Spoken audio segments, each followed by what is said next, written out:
빚을 탕감해 줄 테니 한국을 쫓아내라. 프랑스와 미국의 협박에 마다가스카르 대통령은 고민에 빠졌습니다. 국가부도 위기냐, 한국과의 의리냐. 하지만 대통령실 문을 열고 들어온 흙투성이 소녀의 한마디가 역사를 바꿨습니다. 결국 마다가스카르는 100년 종주국 프랑스를 버리고 한국을 선택했습니다. 이것은 제국주의의 종말이자 한국 시대의 개막이다. 서방 언론들이 대서특필한 한국의 위대한 외교 승리, 어떻게 작은 나라가 강대국을 무릎 꿇렸는지 확인해 보세요. 솔직히 말씀드리죠. 저는 처음에 이 보고서가 가짜인 줄 알았습니다. 아니면 한국 정부가 단체로 미쳐버린 줄 알았죠. 여기는 마다가스카르의 안모프 대지입니다. 이 붉은 흙 아래에는 무려 1000만 톤, 돈으로 환산하면 수천조 원이 넘는 최고급 피토류가 잠들어 있습니다. 그냥 파내기만 하면 전 세계 배터리 시장을 독점하는 겁니다. 그런데 한국이 이곳 개발권을 따내고서 내민 계획서가 뭔지 아십니까? 채굴이 아니었습니다. 경작이었습니다. 예, 농사 말입니다. 낮 기온 50도의 소금 사막에서 피토류를 깔고 앉아 상추를 심겠다는 겁니다. 프랑스, 중국, 미국 전 세계 지질학자들이 배를 잡고 웃었습니다. 한국이 드디어 미쳤다며 글로벌 호구가 됐다며 조롱했죠. 제 이름은 토마스 마이어. 40년 경력의 국제자원 리스크 분석가입니다. 그리고 오늘 저는 제 경력을 걸고 참여합니다. 그때 우리는 웃지 말았어야 했습니다. 한국은 농사를 지으러 온 게 아니었습니다. 그들이 사막 한가운데서 보여준 건 인류의 상식을 완전히 파괴하는 것이었으니까요. 사건의 무대인 안모프 대지는 지질학적으로 저주받은 땅입니다. 토양 염분 농도가 바닷물의 3배, 풀 한 폭이 박테리아 한 마리도 살 수 없는 죽음의 땅이죠. 현지인들조차 악마의 혓바닥이라 부르며 침조차 뱉지 않는 곳입니다. 중국은 이곳을 차지하기 위해 막대한 자금을 뿌렸고 프랑스는 군대를 보냈습니다. 하지만 한국은 고작 99년 토지 임대 및 경작권을 헐값에 샀습니다. 저는 런던의 동료들에게 전화를 걸었습니다. 다들 반응이 똑같았죠. 한국이 사기를 당했다. 피토류 위에 텐트 치고 콩나물이라도 키울 셈인가? 마치 금광 위에 앉아서 텃밭을 가꾸겠다는 꼴이니 비웃음을 사는 것도 무리는 아니었습니다. 하지만 저는 뭔가 찜찜했습니다. 제가 아는 한국은 계산이 빠르고 생존 본능이 지독한 나라입니다. 그런 그들이 수조 원의 채굴권을 포기하고 아무짝에도 쓸모없는 황무지에 겁겁대기만 샀다. 여기엔 분명 우리가 모르는 트릭이 있었습니다. 저는 즉시 짐을 쌌습니다. 서류 쪼가리로는 답이 안 나왔으니까요. 마다가스카르 안타나나리보에서 헬기를 타고 남쪽으로 3시간. 창밖은 갈수록 붉고 황량해졌습니다. 생명체라곤 찾아볼 수 없는 완벽한 지옥이 펼쳐졌죠. 그때였습니다. 헬기 조종사의 다급한 목소리가 들렸습니다. 박사님, 2시 방향. 저게 뭡니까? 저는 무심코 망원경을 들었다가 그대로 굳어버리고 말았습니다. 보고서에 적힌 좌표. 그 붉은 지옥의 한가운데에 말도 안 되는 광경이 펼쳐지고 있었습니다. 그것은 농장도 광산도 아니었습니다. 마치 SF 영화에서나 보던 거대한 은색돔. 수백 개의 돔이 기하학적인 패턴으로 사막을 뒤덮고 있었습니다. 그리고 그 돔 사이로 물이 흐르고 있었습니다. 비 한 방울 내리지 않는 사막에서 강이 흐르고 있었다고요. 더 충격적인 건 제 손에 들린 계측기였습니다. 안모프 상공에 진입하자마자 방사능도 지열도 아닌 기이한 수치가 미친 듯이 치솟았습니다. 이게 뭐야? 습도 60%, 지표면 온도 24도, 바깥은 50도가 넘는 열사의 사막인데 저 구역만 마치 한국의 가을 날씨처럼 쾌적하게 유지되고 있었습니다. 물리적으로 불가능한 수치였습니다. 그 순간 헬기가 휘청거렸습니다. 박사님, 착륙이 어렵습니다. 아래에서 상승 기류가 너무 강합니다. 마치 땅이 숨을 쉬는 것 같습니다. 땅이 숨을 쉰다고요? 등골이 오싹해졌습니다. 한국은 도대체 저 밑에서 무슨 짓을 벌인 걸까요? 단순히 히토류를 캐러 온 게 아니었습니다. 그들은 이 죽음의 땅 자체를 바꾸고 있었던 겁니다. 헬기가 겨우 착륙장에 내려앉았을 때 멀리서 한 남자가 걸어오고 있었습니다. 흙먼지 묻은 작업복 차림의 동양인 남자. 그가 바로 전 세계를 경악시킨 프로젝트의 총책임자 박도진 디렉터였습니다. 그는 헬기에서 내린 저를 보고 놀라지도 않았습니다. 그저 물 한 잔을 건네며 제가 평생 잊지 못할 첫마디를 던졌습니다. 오시느라 고생하셨습니다. 마이어 박사님. 오신 김에 이것 좀 드셔보시죠. 박도진 디렉터가 건넨 건 평범한 물이 아니었습니다. 투명한 유리병 안의 물은 놀랍게도 이 죽음의 사막, 소금기 가득한 땅에서 뽑아 올린 순수한 식수였습니다. 이게 어떻게 가능합니까? 제가 병을 들여다보는 사이 헬기의 프로펠러가 완전히 멈췄고 굉음도 잦아들었습니다. 그러자 세상은 무거운 침묵과 함께 숨막히는 열기 속으로 빨려 들어갔습니다. 섭씨 50도를 넘나드는 지옥 같은 열풍이 제 얼굴을 강타했습니다. 숨을 들이마실 때마다 코 속 점막이 바짝 마르고 입안에서는 비릿한 쇠 맛과 짠맛이 동시에 느껴졌습니다. 이곳은 지구상에서 가장 가혹한 땅 바로 안모프 대지였습니다. 저는 손수건으로 연신 흐르는 땀을 닦아내며 주위를 둘러보았습니다. 온통 붉은색뿐이었습니다. 생명이라고는 찾아볼 수 없는 붉은 흙과 날카로운 바위들. 마치 화성에 홀로 버려진다면 이런 느낌일까 싶을 정도로 압도적인 고립감이 밀려왔습니다. 박도진 디렉터는 쭈그리고 앉아 무언가에 열중하고 있었습니다. 제가 다가가 인기척을 냈지만 그는 고개조차 들지 않았습니다. 그가 보고 있는 것은 붉은 흙이었습니다. 그는 흙을 한 줌 쥐어서 손가락으로 비벼보고 냄새를 맡아보고 심지어 혀끝을 대어 맛을 보고 있었습니다. 어서 오십시오, 박사님. 흙맛이 아주 답니다. 그가 툭 던진 첫 마디였습니다. 저는 제 귀를 의심했습니다. 염분 농도가 바닷물의 3배인 이 땅의 흙이 달다니요. 미치지 않고서야 할 수 없는 소리였습니다. 그가 천천히 일어나 흙 묻은 손을 털며 제게 악수를 청했습니다. 투박하고 거친 손이었지만 그 눈빛만은 형형하게 빛나고 있었죠. 저는 악수를 하는 둥 마는 둥 하고 단도직입적으로 쏘아붙였습니다. 박 디렉터, 농담은 그쯤 합시다. 저는 런던에서 이곳까지 휴양을 하러 온 게 아닙니다. 솔직하게 말해봅시다. 이거 전부 위장막이죠. 히토류 채굴 장비는 어디에 숨겼습니까? 저 거대한 돔 안에 숨겨둔 겁니까? 제 날선 질문에도 그는 웃을 뿐이었습니다. 박사님은 의심이 많으시군요. 백문이 불여의견이라 했습니다. 직접 들어가서 확인해 보시죠. 우리가 숨겨둔 게 무엇인지. 그는 저를 이끌고 캠프 중앙에 위치한 가장 큰 돔으로 향했습니다. 돔 입구에 다가갈수록 웅웅거리는 낮은 기계음이 들려왔습니다. 저는 확신했습니다. 저 안에는 분명 최첨단 채굴용 드릴이나 거대한 굴착기가 있을 것이라고요. 하지만 에어록이 열리고 돔 내부로 들어선 순간 저는 입을 다물 수가 없었습니다. 그곳에 펼쳐진 광경은 제 40년 지질학 인생의 상식을 송두리째 무너뜨리는 것이었습니다. 그곳에는 굉음을 내는 중장비가 없었습니다. 대신 은색으로 빛나는 얼음 팔뚝만한 캡슐 수천 개가 오와 열을 맞춰 땅에 촘촘히 박혀 있었습니다.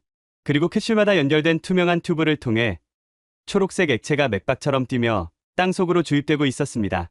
천장에는 마치 거대한 척추뼈처럼 생긴 기둥들이 솟아 있었는데 그 표면에는 물방울이 맺혀 뚝뚝 떨어지고 있었죠. 이게 다 뭡니까? 제 목소리가 떨렸습니다.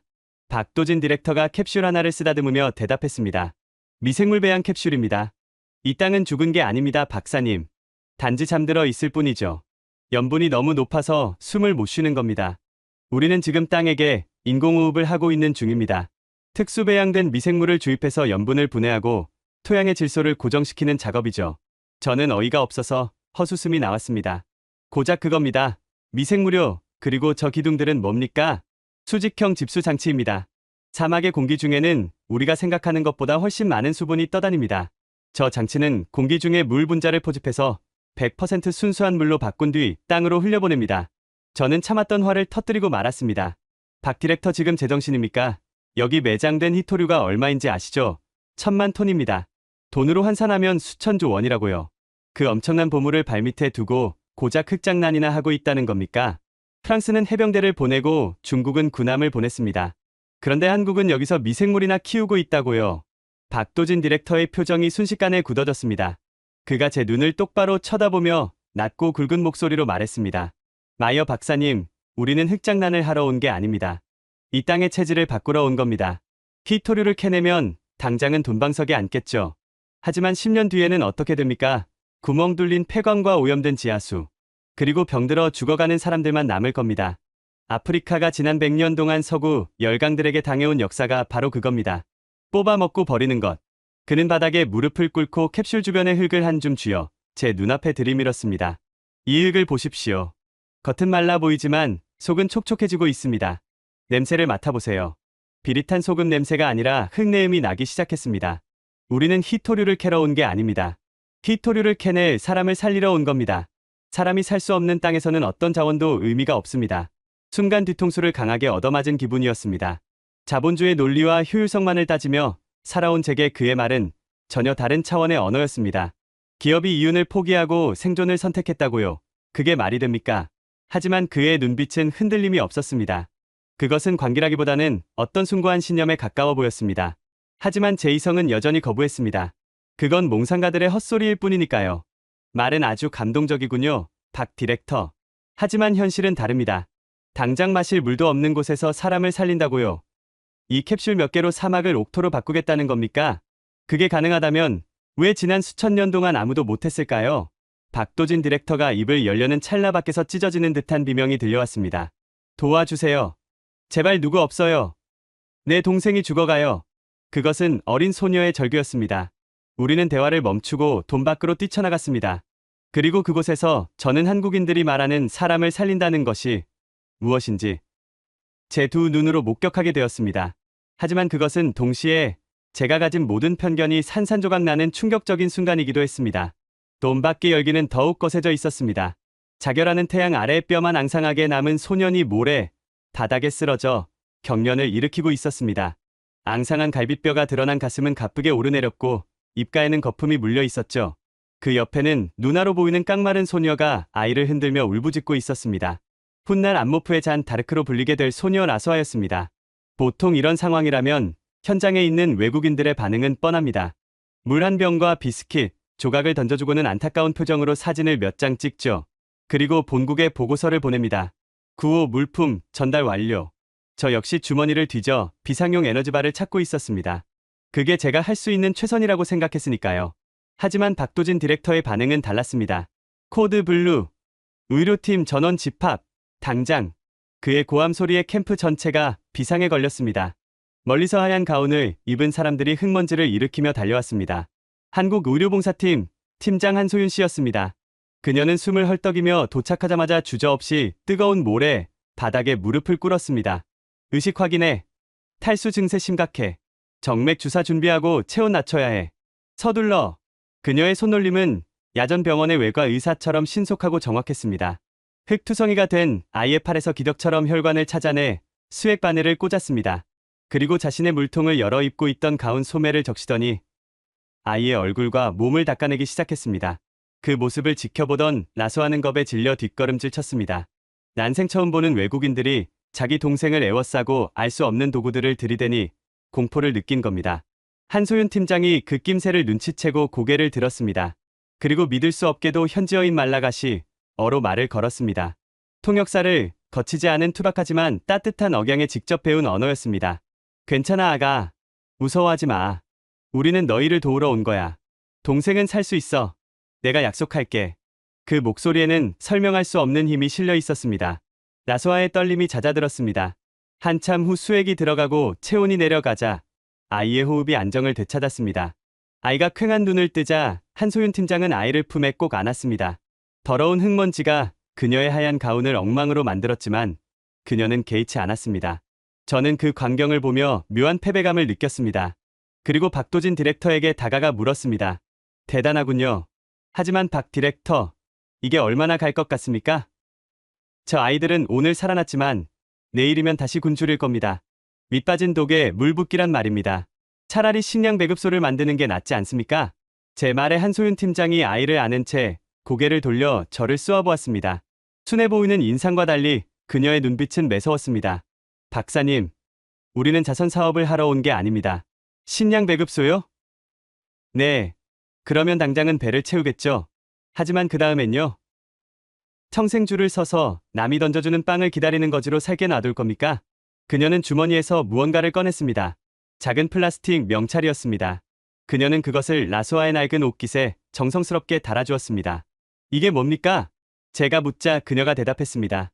이 아이의 새로운 신분증입니다. 명찰에는 라소아라는 이름 밑에 현지어와 한글로 또렷하게 이렇게 적혀 있었습니다. 제1기 예비 농업 전문가. 저는 헛웃음이 나왔습니다. 글자도 모를 것 같은 빈민가 소녀에게 전문가라니요. 농담이 지나치군요. 한 팀장. 이 아이들이 무슨 전문가가 됩니까? 박사님, 이 아이들은 거지가 아닙니다. 단지 기회가 없었을 뿐이에요. 우리는 빵을 주러 온 게 아니라 씨앗을 주러 왔습니다. 그리고 그 씨앗을 심고 키우는 법을 가르칠 겁니다. 이 아이는 훗날 거린이 아니라 이 땅을 살리는 농부가 될 겁니다. 그게 우리가 여기 온 진짜 이유입니다. 한소윤 팀장은 라소아의 눈을 맞추며 말했습니다. 라소아, 너는 이제 혼자가 아니야. 그리고 너는 아주 중요한 사람이 될 거야. 우리와 함께 이 땅을 초록색으로 만들어 보지 않을래? 라소아는 명찰을 만지작거렸습니다. 태어나서 처음 받아보는 존중. 식량 좀 주세요가 아니라 함께 일하자는 제안. 소녀의 눈에서 닭똥 같은 눈물이 뚝뚝 떨어졌습니다. 그것은 슬픔의 눈물이 아니라 벅찬 감동의 눈물이었습니다. 그 순간 저는 깨달았습니다. 한국인들이 하려는 것은 단순한 개발이나 원조가 아니었습니다. 그들은 인간의 존엄성을 회복시키는 작업을 하고 있었습니다. 무너진 자존감을 세워주고 스스로 일어설 힘을 주는 것. 그것이야말로 진정한 의미의 구원이었습니다. 하지만 이 감동적인 순간도 잠시였습니다. 제가 차고 있던 위성 통신 단말기가 요란하게 울리기 시작했거든요. 본부에서 온 긴급 연락이었습니다. 마이어 박사, 내 말 들려? 당장 거기서 나와야 해. 지금 위성 사진에 끔찍한 게 찍혔어. 진정해. 무슨 일이야? 모래 폭풍이야. 그런데 그냥 폭풍이 아니라고. 50년 만에 발생하는 슈퍼 샌드스톰이야. 시속 160km의 돌풍이 그쪽으로 직진하고 있어. 내일 새벽이면 안모프 전체가 지도에서 지워질지도 몰라. 저는 등골이 오싹해졌습니다. 안모프의 모래 폭풍은 악명 높았습니다. 모래에 미세한 철광석 가루가 섞여 있어 건물을 샌드페이퍼처럼 갈아버리는 위력을 가지고 있었죠. 이미 프랑스 웨인 부대와 중국 건설팀은 장비를 챙겨 고지대로 대피하고 있다는 정보가 들어왔습니다. 저는 박도진 디렉터에게 달려가 소리쳤습니다. 박 디렉터, 비상입니다. 당장 철수해야 해요. 10시간 뒤면 여기가 생지옥이 됩니다. 저 돔이고 캡슐이고 다 박살날 거라고요. 그런데 박도진 디렉터의 반응은 기가 막혔습니다. 그는 대피 명령을 내리기는커녕 하늘을 올려다보며 묘한 미소를 짓고 있었습니다. 드디어 오는군요. 예정보다 조금 늦었습니다. 뭐라고요? 기다렸다고요? 다 죽게 생겼는데 그게 무슨 소리입니까? 박사님, 우리는 도망가지 않습니다. 아니, 도망갈 필요가 없습니다. 저 바람이 우리를 도와줄 테니까요. 저는 제 귀를 의심했습니다. 자연재해를 기다렸다니요. 도대체 한국인들은 무슨 꿍꿍이가 있는 걸까요? 아니면 집단으로 미치기라도 한 걸까요? 그리고 다음날 새벽, 칠흑 같은 어둠 속에서 대지를 집어삼킬 듯한 굉음과 함께 지옥의 바람이 들이닥쳤습니다. 그것은 한국이 준비한 비장의 무기가 세상에 드러나는 순간이었습니다. 새벽 4시, 지평선 너머가 붉게 물들기 시작했습니다. 하지만 그것은 해가 떠오르는 붉은 빛이 아니었습니다. 세상의 모든 것을 집어삼킬 듯한 핏빛, 바로 모래폭풍의 전조였습니다. 공기는 무거워졌고 정전기가 일어 머리카락이 쭈뼛었습니다. 멀리서 들려오는 소리는 마치 수천 대의 전차가 동시에 진격해 오는 듯한 웅장하고도 공포스러운 굉음이었습니다. 충돌 10분 전, 전원방호 벙커로 이동. 반복한다. 전원 벙커로. 캠프 내에 비상 사이렌이 울렸습니다. 저는 박도진 디렉터의 팔을 잡아 끌었습니다. 박 디렉터, 지금이라도 늦지 않았습니다. 지하로 숨어야 합니다. 저 돔들이 버티지 못할 겁니다. 하지만 박 디렉터는 상황실 모니터 앞을 지키고 서서 무전기를 꽉 쥐고 있었습니다. 그의 눈은 두려움이 아닌 기이한 기대감으로 번들거리고 있었죠. 박사님, 잘 보십시오. 이것이 우리가 자연과 싸우는 방식이 아니라 자연과 춤추는 방식입니다. 전 섹터, 에어로 넷 전개, 각도 45도, 장력 최대 유지, 에어로 넷 전개합니다. 쾅! 하는 소리와 함께 거대한 모래폭풍이 안모프 대지를 강타했습니다. 저는 본능적으로 눈을 질끈 감았습니다. 프랑스 웨인 부대의 강철 통신탑이 엿가락처럼 휘어지고 중국팀의 컨테이너 박스가 종이장처럼 구겨져 하늘로 날아가는 모습이 뇌리를 스쳤습니다. 우리 돔도 산산조각이 날 것이라 확신했죠. 하지만 1분, 5분, 10분이 지나도 붕괴되는 소리는 들리지 않았습니다. 대신 기묘한 소리가 들려왔습니다. 슈. 그것은 바람이 찢어지는 소리가 아니라 바람이 무언가에 걸러지는 듯한 소리였습니다. 저는 조심스럽게 눈을 뜨고 외부 카메라 모니터를 확인했습니다. 그리고 제 눈을 의심했습니다. 한국팀이 설치한 그 은색 돔과 구조물들은 바람에 맞서 버티고 있는 게 아니었습니다. 마치 갈대처럼 혹은 파도를 타는 서퍼처럼 유연하게 휘어지며 바람의 길을 열어주고 있었습니다. 특수형상 기억 합금으로 만들어진 프레임이 바람의 강도에 따라 모양을 바꾸며 충격을 흘려보내고 있었던 겁니다. 하지만 진짜 마법은 그게 아니었습니다. 박도진 디렉터가 모니터의 한 수치를 가리켰습니다. 박사님, 저 수치가 보이십니까? 수분 포집률. 저게 뭡니까? 지금 밖에서 불고 있는 저 미친 바람 속에 답이 있습니다. 안모프의 모래폭풍은 인도양에서 발원해 3000km를 날아옵니다. 그 과정에서 엄청난 양의 습기를 머금게 되죠. 사람들은 모래만 보고 도망치지만 우리는 모래 속에 숨겨진 물을 봅니다. 화면 속에서 거대한 그물망처럼 생긴 에어로 내지돔 위로 펼쳐져 있었습니다. 나노 섬유로 제작된 그물망 사이로 바람이 통과할 때마다 눈에 보이지 않던 미세한 물방울들이 그물에 달라붙어 맺히기 시작했습니다. 마치 안개 낀 날 거미줄에 물방울이 맺히는 원리와 같았습니다. 탱크 수위 상승 중 현재 30%, 50%, 70% 돌파. 오퍼레이터의 외침이 들릴 때마다 상황실 안에 있던 사람들의 얼굴에 환희가 번졌습니다. 밖에서는 세상이 멸망할 듯 바람이 울부짖고 있는데 안에서는 그 재앙을 생명수로 바꾸고 있었던 겁니다. 남들은 모든 것을 잃는 시간에 한국은 가장 귀한 물을 얻고 있었습니다. 그것은 역발상의 승리이자 기술이 도달할 수 있는 예술의 경지였습니다. 장장 12시간 동안 이어진 폭풍이 지나가고 거짓말처럼 고요가 찾아왔습니다.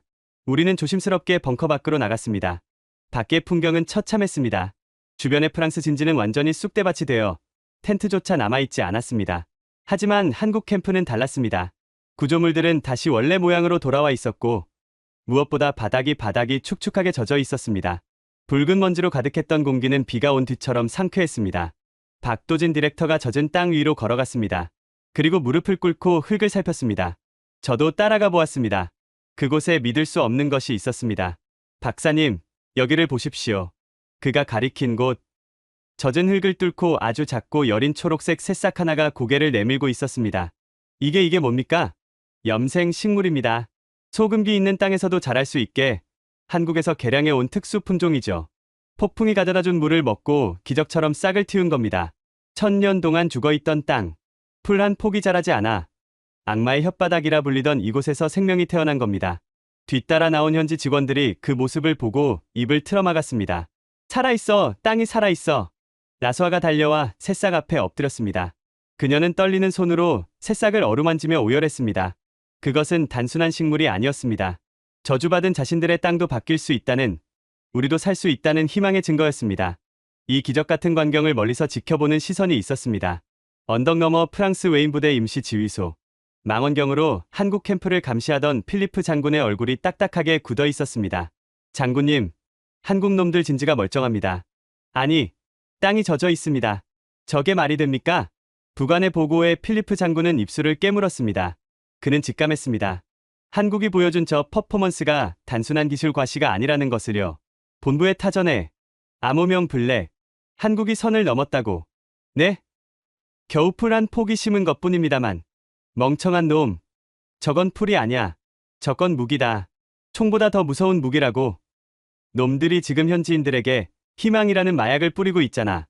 이대로 두면 마다가스카르 사람들은 프랑스를 버리고 한국을 선택할 거다. 그의 불길한 예감은 적중했습니다. 한국의 이 작은 새싹 하나가 거대한 태풍이 되어 강대국들의 발밑을 흔들게 될 줄은 그때는 아무도 몰랐으니까요. 모래폭풍이 휩쓸고 간 다음 날 기이한 현상이 벌어졌습니다. 동이 트기도 전부터 한국 농장 입구에 수백 명의 사람들이 몰려든 겁니다. 인근 마을 주민들뿐만 아니라 100km 떨어진 다른 지역 사람들까지 밤을 새워 걸어왔습니다. 소문이 바람보다 빨리 퍼진 겁니다. 한국 사람들이 사막에서 물을 만들었대. 거기 가면 굶어 죽지 않는데. 아이들에게 기술을 가르쳐 준대.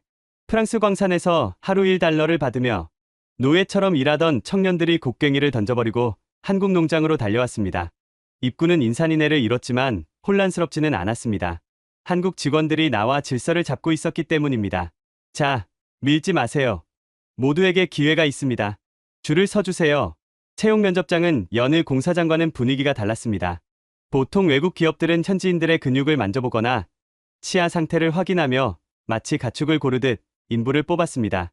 하지만 한국 면접관들은 달랐습니다. 이름이 뭡니까? 가족은 몇 명이죠? 어떤 꿈을 가지고 있습니까? 그들은 현지인들의 눈을 보고 대화했습니다. 노동력이 아니라 사람을 뽑고 있었던 겁니다. 가장 인상적인 건 교육 시간이었습니다. 커다란 칠판 앞에 선 한국인 강사가 큼지막하게 한글로 빨리빨리라고 썼습니다. 저는 속으로 생각했습니다. 역시 한국인들의 급한 성격은 어쩔 수 없군. 여기서도 속도전을 강요하려는 건가? 하지만 강사의 설명은 제 예상을 뒤집었습니다. 여러분, 한국말에 빨리빨리라는 말이 있습니다. 보통은 서두르라는 뜻이지만 우리 농장에서는 다릅니다. 우리는 열정적으로라는 뜻으로 쓸 겁니다. 가난에서 벗어나기 위해 빨리빨리, 꿈을 이루기 위해 빨리빨리, 가족을 행복하게 만들기 위해 빨리빨리, 알겠습니까? 현지 청년들의 눈빛이 달라졌습니다. 그동안 그들에게 빨리는 채찍질을 피하기 위한 생존의 속도였지만 이제는 희망을 향해 달려가는 열정의 속도가 된 겁니다. 빨리빨리. 의금을 향해 빨리빨리. 교육장은 웃음과 함성으로 가득 찼습니다. 점심시간이 되자 고소한 냄새가 진동했습니다.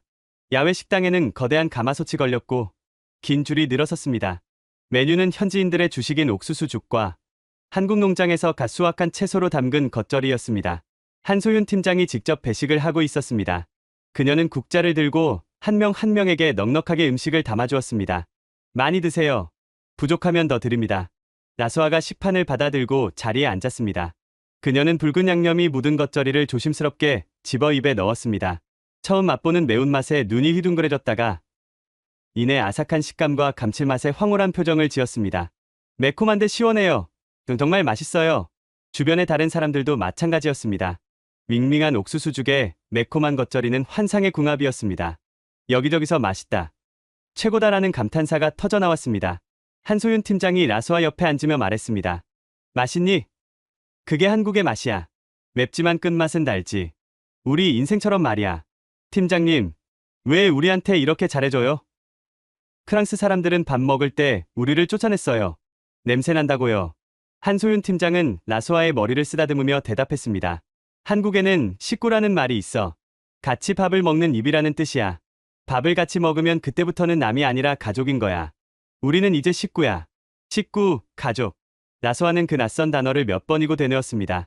착취의 대상이 아닌 함께 밥을 먹는 가족. 그 따뜻한 말 한마디가 그들의 닫혀있던 마음의 빗장을 완전히 열어젖혔습니다. 그날 식당에서는 웃음꽃이 피어났습니다. 피부색도 언어도 달랐지만 밥상 앞에서는 모두가 하나였습니다. 하지만 이 평화로운 풍경이 누군가에게는 견딜 수 없는 분노였습니다. 언덕 위 프랑스군 지휘소. 필리프 장군은 텅 비어버린 자신들의 광산을 바라보며 부들부들 떨고 있었습니다. 인부들이 모두 한국 농장으로 도망가 버려 기계가 멈춰버린 겁니다. 건방진 한국 놈들이 감히 내 인력을 빼돌려? 이건 명백한 영업방해다. 그는 책상을 내리치며 소리쳤습니다. 장군님, 주민들의 여론이 좋지 않습니다. 한국 쪽에 너무 우호적입니다. 무력을 썼다가는 폭동이 일어날 수도 있습니다. 여론. 그따위 건 공포 앞에서 아무것도 아니야. 놈들이 기적을 믿는다고? 그렇다면 그 기적이 얼마나 허무하게 무너지는지 보여주지. 그날 밤, 달조차 뜨지 않은 칠흑 같은 어둠 속이었습니다. 모두가 잠든 시각, 농장 외곽의 수로 시설 쪽으로 검은 그림자 몇 개가 은밀하게 접근했습니다. 중국 자본에 매수된 현지 갱단, 그리고 그 뒤를 봐주는 프랑스 정보요원들이었습니다. 그들은 수로의 핵심 밸브에 무언가를 설치하고 사라졌습니다. 잠시 후, 쾅! 거대한 폭발음이 암모프의 밤하늘을 찢었습니다. 비상벨이 요란하게 울리고 숙소에서 뛰쳐나온 사람들의 눈앞에 절망적인 광경이 펼쳐졌습니다. 애써 모은 생명수가 파괴된 수로를 통해 사막의 모래바닥으로 콸콸 쏟아져 나가고 있었습니다. 안 돼! 우리 물이! 라소아가 비명을 질렀습니다. 불길이 치솟는 수로 앞에서 박도진 디렉터는 주먹을 꽉 쥐었습니다. 단순한 테러가 아니었습니다. 이것은 한국을 쫓아내기 위한, 그리고 피어나는 희망을 짓밟기 위한 강대국들의 비열한 선전포고였습니다. 저는 생각했습니다. 이제 끝이다. 어떤 기업도 이런 테러 위협 속에서 사업을 계속할 순 없어. 한국도 내일이면 짐을 싸겠지. 하지만 저는 몰랐습니다. 한국인들은 위기 앞에서 도망치는 민족이 아니라 위기 앞에서 더 단단하게 뭉치는 민족이라는 것을요. 날이 밝았습니다. 하지만 암모프의 아침은 참혹했습니다. 파괴된 수로 주변은 검게 그을려 있었고 우리가 그토록 애지중지 모았던 생명수는 밤새 모래바닥으로 스며들어 흔적도 없이 사라져 버렸습니다. 찢겨나간 파이프는 마치 잘려 나간 혈관처럼 흉측하게 입을 벌리고 있었죠. 현지 직원들은 망연자실한 표정으로 주저앉아 있었습니다. 그들의 눈에는 다시 절망이 드리워져 있었습니다. 역시 안 되는 거야. 우리가 무슨... 프랑스가 가만두지 않을 거야. 그때 요란한 사이렌 소리와 함께 경찰차 3대가 흙먼지를 일으키며 도착했습니다. 지역 경찰서장이 차에서 내렸습니다. 그는 뱃살을 출렁이며 거만하게 걸어왔습니다. 이미 갱단에게 뇌물을 받고 눈 감아주기로 약속이 되어 있는 자였죠. 그는 파괴된 현장을 대충 훑어보더니 비릿한 웃음을 흘렸습니다. 아이고, 이거 참 안 됐구만. 테러라니. 박 디렉터, 범인은 우리가 천천히 수배해 볼 테니 걱정 마시오. 물론 수사비가 좀 필요하겠지만 말이오. 아, 그리고 배상금 청구하려면 서류가 복잡한데 우리가 도와줄 수도 있고. 그는 이 상황을 즐기고 있었습니다. 한국이 겁을 먹고 돈을 쥐어주거나 아니면 제풀에 지쳐 떠나기를 바라고 있었죠.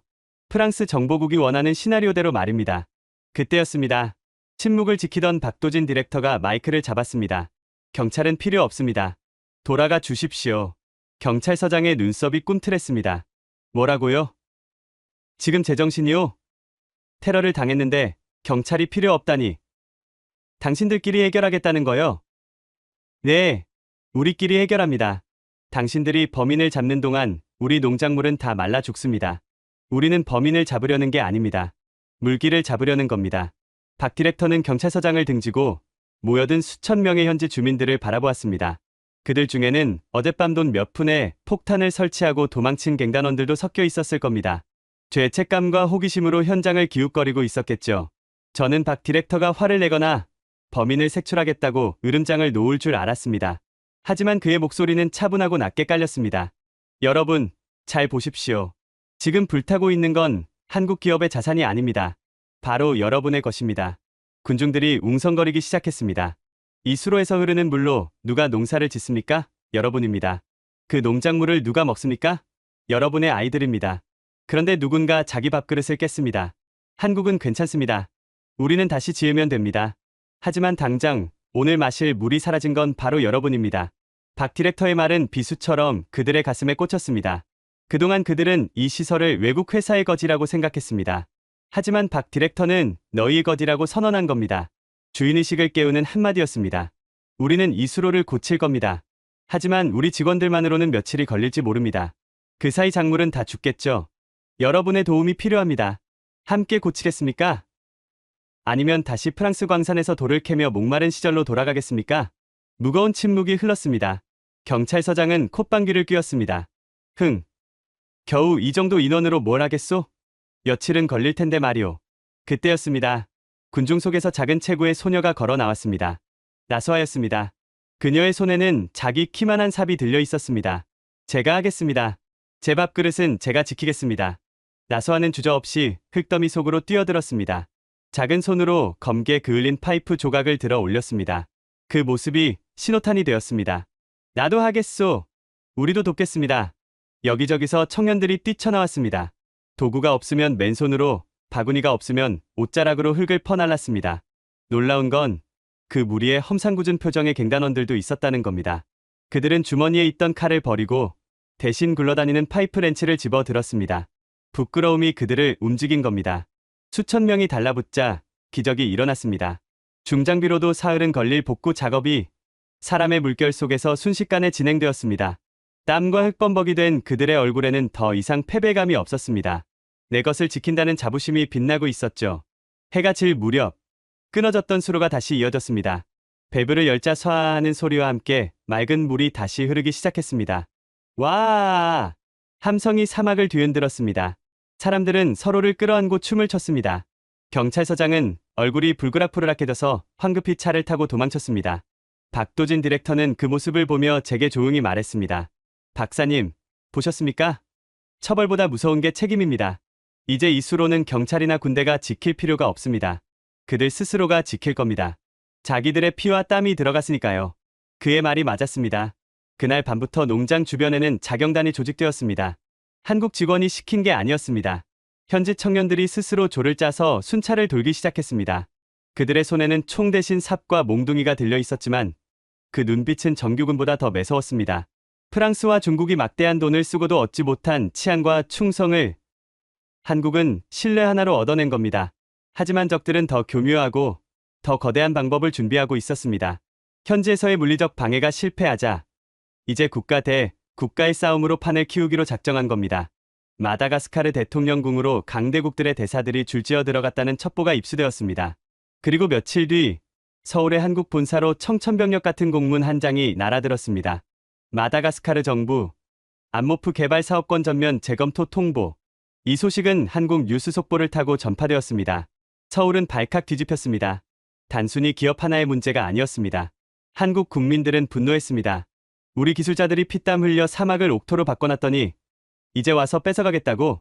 강대국들이 압력 넣었다면서? 이게 말이 되냐? 여론이 들끓자 청와대에서 긴급 회동이 소집되었습니다. 대통령과 경제부총리 그리고 4대 그룹 총수들이 마주 앉은 원탁회의. 공기는 무거웠습니다. 외교부 장관이 침통한 표정으로 보고했습니다. 현실적으로 어렵습니다. 프랑스는 EU 차원의 무역 제재를 언급하고 있고 미국도 쿼드 안보 협의체를 빌미로 압박하고 있습니다. 마다가스카르 정부는 이미 빚더미에 올라앉아 있어서 프랑스가 차관 회수를 협박하면 버틸 재간이 없습니다. 경제수석도 거들었습니다. 회장님들, 안타깝지만 이번엔 철수하는 게 좋겠습니다. 손실금은 정부가 공적 자금으로 일부 보전해 드리겠습니다. 더 버티다간 본진인 반도체나 자동차 수출까지 타격을 입을 수 있습니다. 합리적인 판단이었습니다. 계란으로 바위치기였으니까요. 침묵이 흘렀습니다. 볼펜 굴러가는 소리조차 들릴 정도로 정적감 돌았습니다. 그때 K그룹 회장이 정적을 깨고 입을 열었습니다. 철수라니요. 못합니다. 회장님, 이건 비즈니스 논리로 접근할 문제가 아닙니다. 외교 전쟁입니다. 이길 확률이 0%라고요. 그러니까 더더욱 못 물러섭니다. 우리가 언제 확률 보고 사업했습니까? 조선소 지을 때도 반도체 만들 때도 확률은 0%였습니다. 우리가 지금 돈 몇 푼 벌자고 거기 가 있는 줄 아십니까? 자존심 문제입니다. 대한민국이 심어놓은 희망을 우리 손으로 뽑으란 말입니까? 저는 못합니다. 그의 단호한 어조의 분위기가 술렁거렸습니다. 옆에 있던 S그룹 회장이 안경을 고쳤으며 말을 이었습니다. 동감입니다. 아프리카는 마지막 시장입니다. 여기서 밀리면 대한민국 경제 영토는 영원히 좁아질 겁니다. 프랑스가 돈으로 압박한다면 우리는 더 큰 비전으로 압도해야죠. 더 큰 비전이라니요? 대통령이 묻자 L그룹 회장이 품 안에서 두툼한 서류 뭉치를 꺼내 테이블 위에 올렸습니다. 우리 기업들이 밤새 만든 건소시험 계획안입니다. 이름하여 마다가스카르 미래 펀드. 규모가 어느 정도입니까? 초기 자본금 500억 달러입니다. 회의장이 쥐 죽은 듯 조용해졌습니다. 500억 달러. 우리 돈으로 60조 원이 넘는 천문학적인 금액이었습니다. 마다가스카르 국가 예산의 10배가 넘는 돈이었죠. 정부 관료들의 입이 떡 벌어졌습니다. 미치셨습니까? 그 돈을 어떻게 감당합니까? 단순히 돈을 빌려주는 차관이 아닙니다. 학교 100개, 종합병원 10개, 스마트 항만과 철도, 이 모든 인프라를 우리가 건설하고 운영합니다. 그리고 수익을 마다가스카르와 5대5로 나눕니다. 우리는 자원을 가져가는 게 아니라 100년 먹거리를 만들어주겠다는 겁니다. 그들은 그 자리에서 전례 없는 결단을 내렸습니다. 평소에는 치열하게 경쟁하던 기업들이 국익 앞에서는 하나의 팀이 되어 스크럼을 짠 겁니다. 자원을 착취하는 프랑스 대 미래를 함께 만드는 한국. 마다가스카르 대통령이 바보가 아니라면 누굴 선택하겠습니까? 이 소식은 전용기를 타고 마다가스카르 안타나나리보로 날아갔습니다. 한국기업연합의 대표단이 도착하자 공항은 기자들로 북새통을 이뤘습니다. 프랑스 대사는 코웃음을 쳤습니다. 500억 달러? 한국 기업들이 허풍을 떠는군. 그 돈이 어디서 나오겠어? 마다가스카르 대통령은 현실적인 빚 탕감을 원해. 하지만 그의 예상은 빗나가고 있었습니다. 대통령 궁 앞 광장에는 아침부터 수만 명의 인파가 몰려들었습니다. 시위대가 아니었습니다. 그들의 손에는 태극기와 마다가스카르 국기가 함께 들려 있었죠. 안모프에서 1000km를 걸어온 농부들, 그리고 한국 기업의 지원을 받은 학생들과 그 가족들이었습니다. 코리아, 코리아! 함성이 대통령 궁 담장을 넘어 집무실까지 울렸습니다. 마다가스카르 대통령은 창가 커튼 뒤에서 그 광경을 내려다보며 깊은 고민에 빠졌습니다. 한쪽에는 당장 빚을 갚으라며 목을 조르는 프랑스와 미국, 다른 한쪽에는 함께 미래를 만들자며 손을 내미는 한국과 국민들의 함성, 정치적 생명이 걸린 선택의 기로였습니다. 그때 비서실장이 다급하게 들어왔습니다. 각하, 연담 요청자가 있습니다. 지금 아무도 안 만난다고 했잖아. 프랑스 대사야? 미국 대사야? 아닙니다. 안모프에서 온 소녀입니다. 꼭 각하께 드릴 말씀이 있다고 합니다. 국민 대표 자격으로 왔습니다.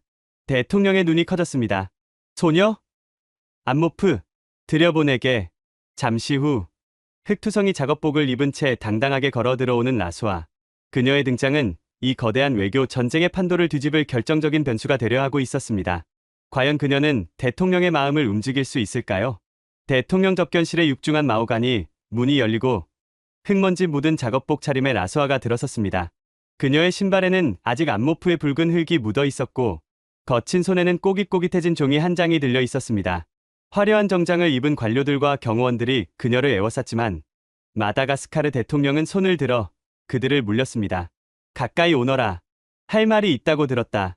라수아는 떨리는 다리를 진정시키며 한 걸음씩 나아갔습니다. 그녀의 눈앞에 있는 건 한나라의 대통령이었지만 그녀의 등 뒤에는 수만 명의 안모프 주민들과 한국의 친구들이 있었습니다. 그녀는 심호흡을 한 번 하고 마이크를 잡았습니다. 이 장면은 국영방송을 통해 전국에 생중계되고 있었습니다. 존경하는 대통령님, 저는 안모프의 농부 라스와입니다. 불과 1년 전만 해도 저는 배가 고파서 붉은 흙을 파먹던 아이였습니다. 그녀는 품 안에서 낡은 사진 한 장을 꺼내 들어 보였습니다. 뼈만 앙상하게 남은 채 죽어가던 자신의 동생 사진이었습니다. 접견실 안에 침묵이 흘렀습니다. 프랑스는 100년 동안 우리 땅을 파헤쳤습니다. 그들이 가져간 건 보석이었고 우리에게 남겨준 건 구멍난 땅과 병든 폐였습니다. 우리는 그들에게 사람이 아니라 채굴 도구에 불과했습니다. 라스와의 목소리가 조금씩 커지기 시작했습니다. 하지만 한국은 달랐습니다. 그들은 1년 만에 죽은 땅을 치유했습니다. 그들은 우리에게 물고기를 던져주는 대신 물고기를 잡는 법을, 아니 물고기가 살 수 있는 강을 만드는 법을 가르쳐 주었습니다. 그녀는 또 다른 사진을 꺼냈습니다. 바로 며칠 전 한국인들과 현지인들이 함께 수로를 고치고 땀 흘리며 웃고 있는 사진이었습니다. 그들은 우리를 거지라고 부르지 않았습니다. 식구라고 불렀습니다. 밥을 같이 먹는 가족이라고 했습니다. 대통령님, 우리는 노예가 되어 배부르게 사느니 굶어 죽더라도 친구로 남고 싶습니다. 하지만 한국과 함께라면 우리는 굶지도 않고 노예가 되지도 않을 수 있습니다. 그때였습니다. 라스와가 갑자기 통역관을 바라보지 않고 서툴지만 또렷한 한국어로 말을 이어갔습니다. 그것은 그녀가 밤새 연습한 대통령과 국민들에게 꼭 전하고 싶었던 진심이었습니다. 우리는 친구입니다. 한국은 우리의 진정한 친구입니다. 제발 우리 친구를 쫓아내지 마세요. 그 서툰 한국어 한마디가 거대한 파동이 되어 접견실을 강타했습니다. 통역관의 목소리가 울먹거렸고 냉철하기로 소문난 대통령의 눈시울마저 붉어졌습니다. TV를 지켜보던 국민들은 거리에서, 식당에서, 안방에서 눈물을 훔쳤습니다. 그것은 어떤 화려한 외교적 수사나 경제적 협박보다 강력한 인간 대 인간으로서의 호소였습니다. 대통령이 자리에서 천천히 일어났습니다. 그는 라스와에게 다가가 그녀의 거친 손을 두 손으로 꼭 잡았습니다. 그리고 단호한 눈빛으로 카메라를 응시했습니다. 국민 여러분, 그리고 전 세계의 시청자 여러분, 저는 오늘부로 마다가스카르의 미래를 결정했습니다. 그의 목소리가 접견실을 울렸습니다. 우리는 프랑스와의 불평등한 계약을 파기합니다. 대신 대한민국 기업연합이 제안한 미래 펀드를 전면 수용합니다. 또한 오늘부터 한국어를 제2외국어로 지정하고 한국의 새마을 운동과 기술 교육 모델을 우리 국가의 표준 발전 모델로 삼겠습니다. 광장은 떠나갈 듯한 환호성으로 뒤덮였습니다. 사람들은 서로 얼싸안고 춤을 추며 코리아, 마다가스카르를 연호했습니다. 현장에 있던 프랑스 대사는 얼굴이 시뻘개져서 자리에서 벌떡 일어났습니다. 그는 외교적 결례를 무릅쓰고 대통령을 향해 삿대질을 했습니다. 카카, 지금 무슨 짓을 하는 겁니까? 이건 프랑스에 대한 선전포고나 다름없습니다. 이 선택을 뼈저리게 후회하게 될 겁니다. 우리 함대가 어디 있는지 잊으셨습니까? 그는 문을 박차고 나갔습니다. 그의 경고는 단순한 엄포가 아니었습니다. 외교전에서 패배한 강대국들이 이제 가면을 벗어던지고 진짜 힘을 쓰기로 작정한 것입니다. 며칠 뒤 안모프 국경 지역의 전운이 감돌기 시작했습니다. 인트로에서 말씀드렸던 바로 그 숨막히는 상황. 세계 3대 강국의 군대가 동시에 안모프를 향해 진격해 오고 있었던 겁니다. 전원 전투 배치. 이것은 훈련이 아니다. 필리프 장군이 이끄는 프랑스 외인부대 기갑사단이 선두에 섰습니다. 명분은 자국민 보호와 테러 위협 제거. 하지만 진짜 목적은 한국의 시설을 무력으로 점거하고 기술진을 추방하는 것이었습니다. 쿡쿡쿵, 쿡쿡쿵. 지축을 울리는 탱크의 궤도 소리가 점점 가까워졌습니다. 한국 농장에는 무기가 없었습니다. 있는 거라고는 삽과 곡괭이, 그리고 100여 명의 한국 직원들과 수천 명의 현지 농부들 뿐이었습니다. 저는 벙커 안에서 박도진 디렉터에게 소리쳤습니다. 박 디렉터, 피해야 합니다. 저건 탱크라고요. 우리가 이길 수 있는 상대가 아닙니다. 다 죽습니다.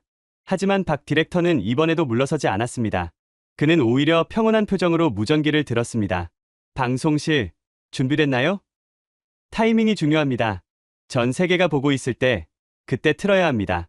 준비 완료됐습니다. 좋습니다. 놈들이 사정거리에 들어오면 큐 사인 주겠습니다. 탱크 부대가 농장 입구 500m 앞까지 전진했습니다. 육중한 포신이 한국 캠프의 정문을 정조준했죠. 먼 바다에 있는 중국의 구축함에서는 미사일 발사대가 열렸고 하늘에는 미군 드론이 빙빙 돌며 레이저 표적 지시기를 비추고 있었습니다. 누군가 재채기만 크게 해도 전쟁이 터질 일촉즉발의 상황. 필리프 장군의 목소리가 고성능 확성기를 타고 사막 전체에 울려 퍼졌습니다. 한국 측에 최후 통첩한다. 즉시 무장을 해제하고 시설을 비워라. 불응하면 테러리스트로 간주하고 발포하겠다. 카운트다운 10초. 10, 9, 8. 탱크 조종수들의 손가락이 발사 버튼 위에 올려졌습니다. 보병들은 소총의 안전장치를 풀었습니다. 저는 눈을 질끈 감았습니다. 끝이구나. 이렇게 허무하게 꿈이 짓밟히는구나. 참. 그때였습니다. 큐. 박도진 디렉터의 외침과 함께 농장 중앙에 설치된 가로 50m 크기의 초대형 LED 스크린이 환하게 켜졌습니다. 동시에 곳곳에 설치된 고출력 스피커에서 거대한 소리가 터져 나왔습니다. 군인들은 폭격이 시작된 줄 알고 본능적으로 움찔했습니다. 하지만 스피커에서 흘러나온 건 굉음도 사이렌도 아니었습니다. 나의 살던 고향은 꽃피는 산골. 너무나도 맑고 청아한 아이들의 노랫소리. 라수아와 현지 아이 100명이 한복을 곱게 차려입고 부르는 한국 동요. 고향의 봄이었습니다. 전장의 살벌한 소음을 뚫고 퍼지는 그 순수한 멜로디에 탱크의 엔진 소리가 묻혀버렸습니다. 그리고 대형 스크린에는 드론으로 촬영한 안모프의 현재 모습이 파노라마로 펼쳐졌습니다. 황량했던 붉은 사막은 온데간데 없고 끝도 없이 펼쳐진 푸른 밀밭이 바람에 물결치고 있었습니다. 탐스럽게 열린 붉은 토마토와 아이 얼굴만한 옥수수. 학교 운동장에서 해맑게 웃으며 뛰어노는 아이들. 그리고 그 옆에서 땀 흘리며 함께 일하는 한국인과 현지인들의 모습. 그것은 천국의 풍경이었습니다. 지옥이라 불리던 땅에 한국이 만들어낸 기적이었습니다. 탱크 조종수가 잔망경에서 눈을 떼지 못했습니다. 소총을 겨누던 보병들의 손이 떨리기 시작했습니다. 그들이 지금 파괴하려는 대상은 적의 미사일 기지가 아니었습니다. 자신들이 그토록 지키고 싶어 했던, 하지만 잊고 살았던 평화 그 자체였습니다. 노래가 끝나자 이번에는 신명나는 꽹과리 소리가 울려 퍼졌습니다. 개개갱갱. 한국의 사물놀이패가 농장 정문으로 걸어 나왔습니다. 창모를 돌리며 춤을 추는 그들의 뒤로 수천 명의 현지인들이 따랐습니다. 그들의 손에는 총 대신 꽃다발이, 수류탄 대신과 수확한 과일 바구니가 들려 있었습니다. 드셔보세요. 우리가 키운 거예요. 한국 형들이랑 우리가 만든 거예요. 아이들이 겁도 없이 탱크 위로 기어 올라가 군인들에게 토마토와 옥수수를 건넸습니다. 프랑스 군인들은 당황했습니다. 적군이 총을 쏘면 응사하라고 배웠지만 웃으며 다가오는 아이들에게 과일을 받으라는 명령은 들어본 적이 없었으니까요. 한 병사가 떨리는 손으로 아이가 건넨 토마토를 받아 한 입 베어 물었습니다. 사막의 태양을 머금은 달콤한 과즙이 입안에 퍼지자 그의 눈에서 눈물이 주르륵 흘러내렸습니다. 맙소사 나는 도대체 여태껏 무엇을 위해 싸운 건가? 상황실의 모니터로 이 광경을 지켜보던 미군 합참의장이 백악관에 긴급 보고를 타전했습니다. 각하, 작전을 수행할 수 없습니다. 무슨 소리야? 한국군이 저항이라도 하나? 신무기라도 꺼냈어? 아닙니다. 각하, 우리는 지금 천국을 향해 총을 겨누고 있습니다. 이건 전쟁이 아닙니다. 축제입니다. 만약 우리가 여기서 발포한다면 미국은 영원히 악마의 나라로 기억될 겁니다. 전 세계가 이 장면을 생중계로 지켜보고 있었습니다. 총구 앞에 꽃을 든 아이들, 탱크 앞에서 춤을 추는 농부들. 그것은 인류 역사상 가장 충격적이고도 아름다운 반전이었습니다. 여론은 순식간에 들끓었습니다. 당장 군대를 철수시켜라. 한국을 건드리지 마라. 평화를 파괴하지 마라. 파리 샹젤리제 거리, 뉴욕 타임스퀘어, 베이징 테난먼 광장에 수십만 명의 시민들이 쏟아져 나와 시위를 벌였습니다. 정치인들은 당황했습니다. 전쟁의 명분이 완전히 사라져 버린 겁니다. 결국 72시간의 숨막히는 대치 끝에 필리프 장군의 무전기에서 본부의 명령이 떨어졌습니다. 작전 중지. 반복한다. 전 병력 즉시 철수하라. 우리는 철수한다. 필리프 장군은 분통을 터뜨리며 쓰고 있던 베레모를 바닥에 내동댕이 쳤습니다. 하지만 그도 알고 있었습니다. 자신이 완패했다는 것을. 한국은 총알 한 방 쏘지 않고 미사일 한 발 날리지 않고 세계 최강의 군대를 물리쳤습니다. 문화와 진심, 그리고 생명이라는 가장 강력한 무기로 말이죠.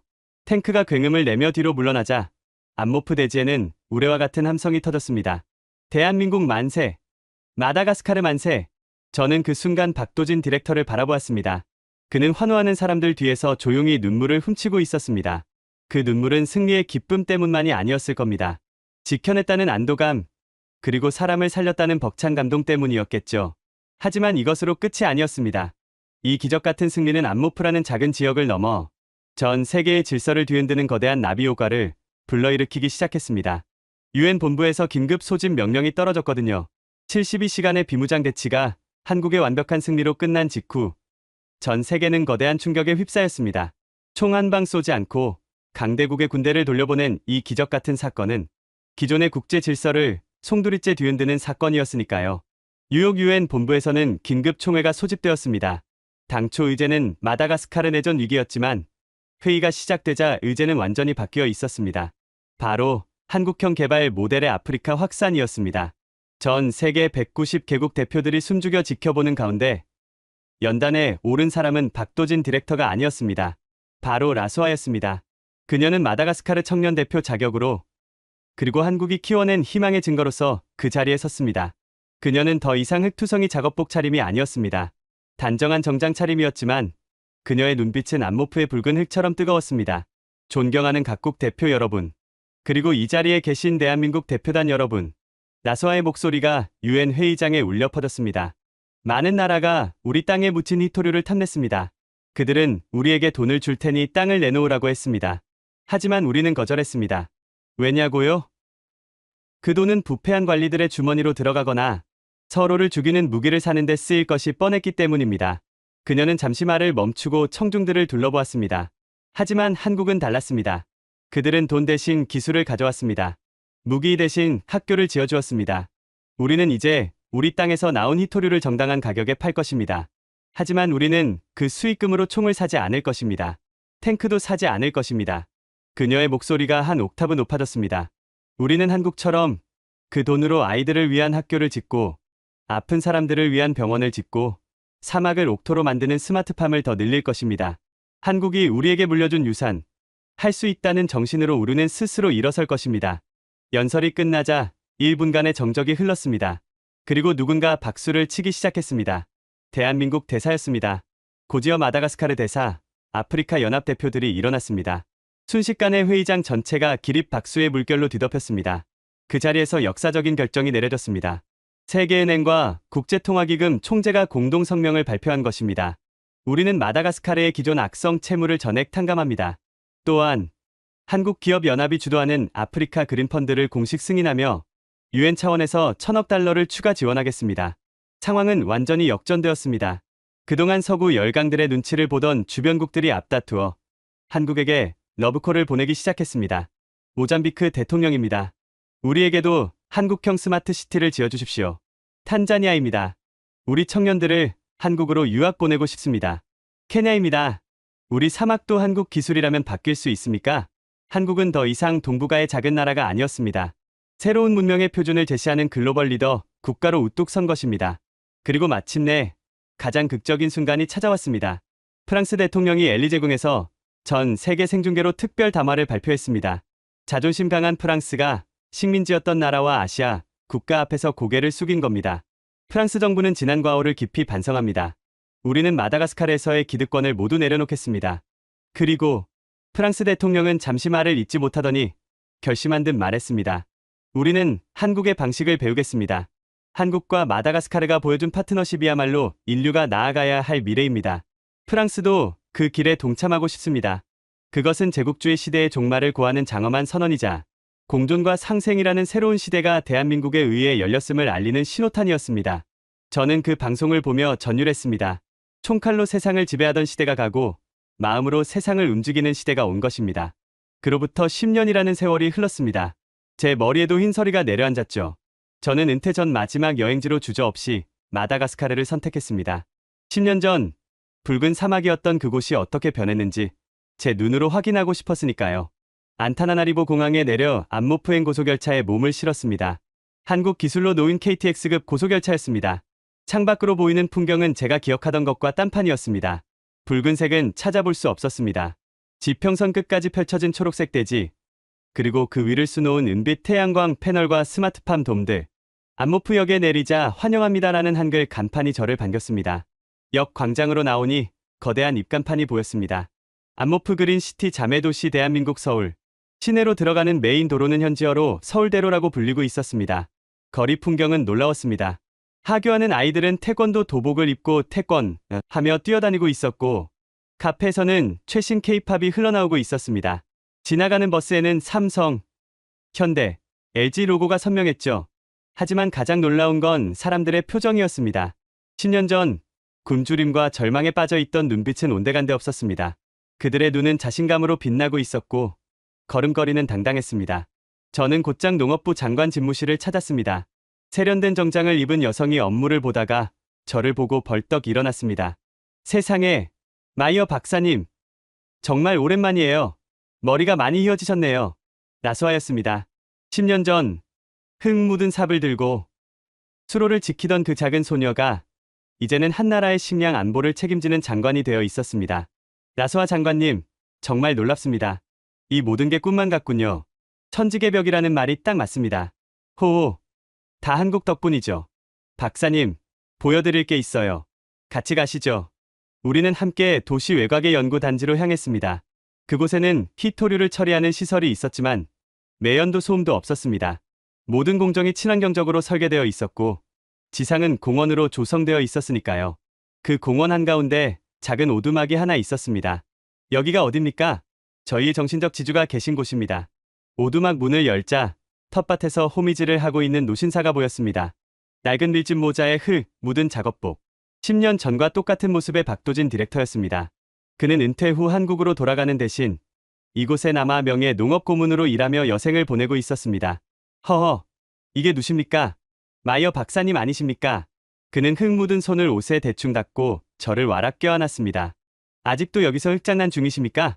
제 농담에 그가 껄껄 웃었습니다. 이게 제 천직입니다. 박사님, 저기를 보십시오. 그가 가리킨 곳에는 수백 명의 현지 아이들이 견학을 와 있었습니다. 아이들은 박도진 디렉터를 보자마자 할아버지 하고 달려와 안겼습니다. 라스와가 흐뭇한 표정으로 말했습니다. 우리는 저분을 안모프의 아버지라고 불러요. 그리고 한국은 우리에게 생명을 준 어머니라고 부르죠. 라스와의 눈가가 촉촉해졌습니다.